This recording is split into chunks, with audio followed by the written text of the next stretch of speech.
Am I being bored or just defective?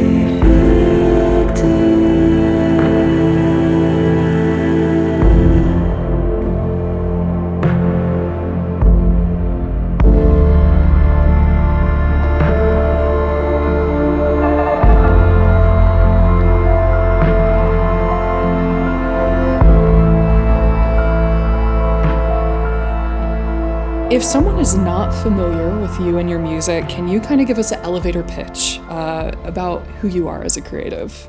Yeah, well, I go by Vines professionally. I actually started off as more of a classical composer, but I've moved into this area that combines classical with ambient, with a little bit of indie production. So I would say it's fairly mostly instrumental music, but I also like to mess with vocal harmonizations and effects. Awesome, yeah. And Vines is your solo project. Can you talk a little bit about the genesis of that project and what it is? Yeah, it actually started from one of my classical works. I had this residency at this venue, Roulette, in Brooklyn, and they asked me to write whatever I wanted. And I started thinking up a sax quartet. Okay. But I also wanted to find a way to like beat my stage fright because I played clarinet growing up and I had like terrible stage fright and I wanted to find a way to like work through that. Yeah. So I got this harmonizing tool, this pedal, that has like auto-tune and all these harmonizing effects, and I just started playing around with that. Yeah. And right before the sax quartet piece was supposed to premiere, COVID happened. So everything got canceled, rescheduled, and as a person who mostly does classical composition where I'm alone writing music for other people, I didn't have that opportunity in COVID. So I was like, how can I just use what I have to make music? So, and because my like big show got canceled, I was like, I have to do something right now. So I started like doing covers of indie songs with the harmonizer and putting it up on TikTok. Yeah. And eventually that grew. And I was like, okay, I guess I need a name for whatever this is. Yeah. And everything has sort of organically come together since then. Come from that, yeah. Is Vines, I'm kind of interested, is it an alter ego of yours or is it kind of just an extension of yourself? I would consider it sort of an alter ego. Okay. I don't think it's like an internal other personality that I have, but it is really nice for me to, having had like Cassie Wieland be a composer, it's really nice to like separate Vines from Cassie, and that mentally that strangely helps me be on stage a little bit more because I'm like, okay, I'm Vines now. Yeah. And she's not worried Sure. about like, being on stage. Like worried about the audience connection. Yeah. Do you find yourself being more courageous with Vines? Definitely. Yeah. How has your creative process changed from going from being this new music composer, this new contemporary composer, into having this stage persona and creating your own music for you to perform? It's changed so much. Yeah. When I was writing music for other people, with like composition, there was a lot of planning before the execution part. I would map out these graphs of like what I wanted to happen throughout a piece and where I wanted the texture to change. And obviously you have to write down all of that information for somebody else to accurately portray it. Yeah. So when I started doing Vine stuff, like doing music for myself, the execution, like less planning, but more exploring, I would say. I sort of right now have it in two different sections where in some sessions I'll be just generating content, like free reign. I'm not allowed to like edit anything or critique myself, just full like generation. And then other sessions where I'll go back into what I created and use those as the tools to like build whatever I'm doing. And that'll be the way that I edit and refine things. But I think when I was composing, it was a lot more of the refinement and the editing. And now I feel a little more free to do whatever I want, because I'm also not constrained by what somebody can do live just with their instrument. You know? Yeah, absolutely.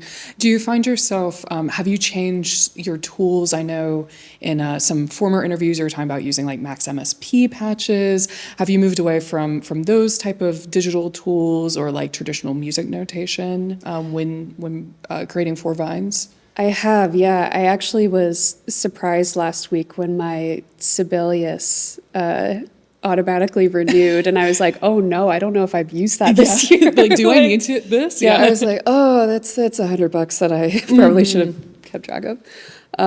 But yeah, I've moved more to hardware for sure. Okay.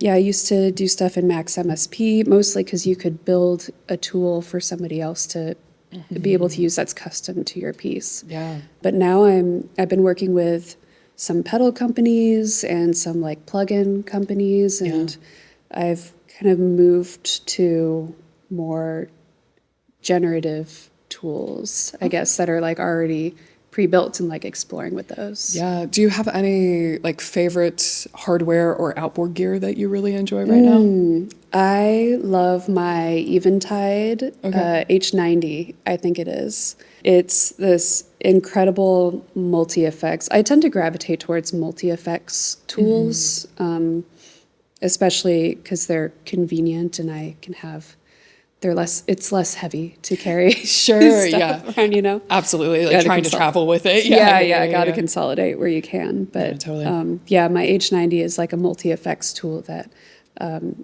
has like incredible reverb, delay, like anything you could possibly want. And as Vines, kind of going back, you were mentioning during COVID, you started doing arrangements. I saw like a Bo Burnham cover, that kind of thing. And I also saw you revisiting some of your former compositions and doing arrangements of them.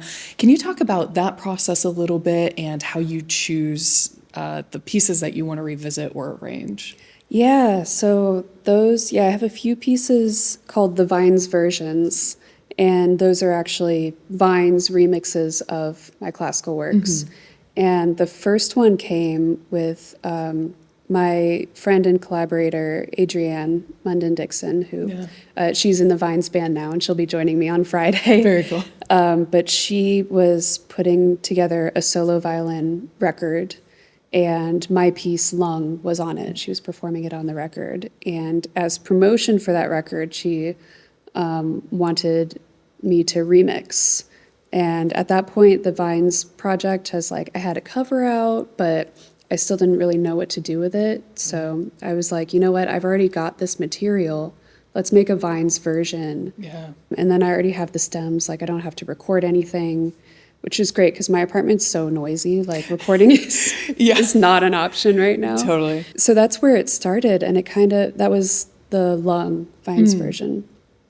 And yeah, since then I did one. It kind of took off in a way that I didn't expect. I thought that the people who were following me on TikTok were only doing so for the covers, but they liked the instrumental music too. And I was like, let's keep this going. So it was really just like whatever I had, whatever stems I had from other pieces, I would turn them into Vines versions. Do you have any of your original compositions that you've revisited in these Vines versions that have surprised you with the evolution? Oh, yeah. I feel like I'm like visiting a past life when I hear my old pieces. Yeah. Even my Vines pieces from like a year ago, 2 years ago, I think I'm just changing every day. So Absolutely. I've had to learn to look at those as like with kinder eyes, because they're all pieces that I would not make now. Okay. but I like that, and I think that's good for your artistic process, to keep changing. Yeah, kind of an evolution of who you are as a creative. Yeah. And very broad question. Do you have like a philosophy about music or creation? Philosophy about music, probably a lot of them. Yeah. Okay, yeah. If you want to share, or like an ethos, anything that you want to share. Yeah, I have a few. The first one that comes to mind is, I don't know, getting degrees in classical music and being in the new music world. I think that there's a lot of maybe stigma when it comes to how intelligent, quote unquote, music has to be. Yeah. I've had to change my philosophy a lot over the past few years, and I think in some ways, I was taught that with classical music, with instrumental music, every note has to mean something intelligent, and the intelligence is what makes the piece.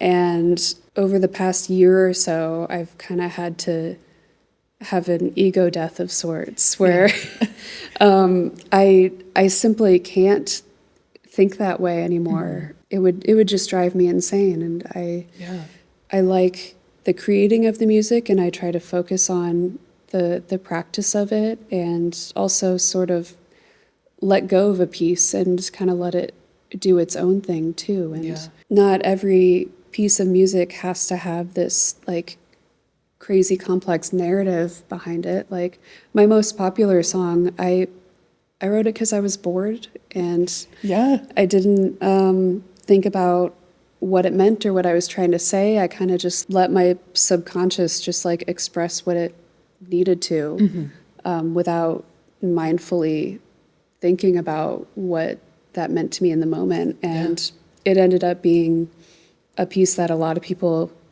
connected to themselves, which, I think the ego death thing is very beneficial for creators. For that, yeah. And kind of building off of that, is there anything that you hope people take away from your music, or your audience, either online or when they see you perform in person, take away from your music?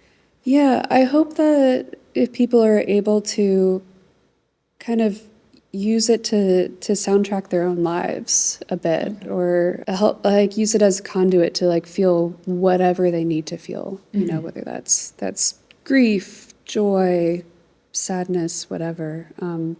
I really love that I get so many different types of feedback, even on like one piece. I'll have people that were like, this was the most devastating thing I've ever heard, and someone else is like, I fall asleep to this, it's so peaceful. And I really hope that people like find the agency to do that through my music, because I think that's what's great about instrumental music too, is I'm not telling you a story, I'm helping you live your own story. Sure. Yeah. You're not prescribing a narrative to them. Yeah. What's next for you creatively, either show-wise or if there's a big project that you're working on? I have an album coming out soon. That's very exciting. Yeah, it'll be out in July. It's called I'll Be Here. Okay. And it's the first Vines full-length album. And I'm really excited about it. I've got a lot of great collaborators that you've heard on previous pieces, and I think this is really the project that helped me like solidify the Vines voice. I'm really excited to share that one. And if folks want to keep up with that project, how's the best way they can do that? Yes, I am Cassie Vines on Instagram, Cassie Wieland on TikTok, my government name, and those are the main two. Awesome. Spotify or any sort of streaming as Vines.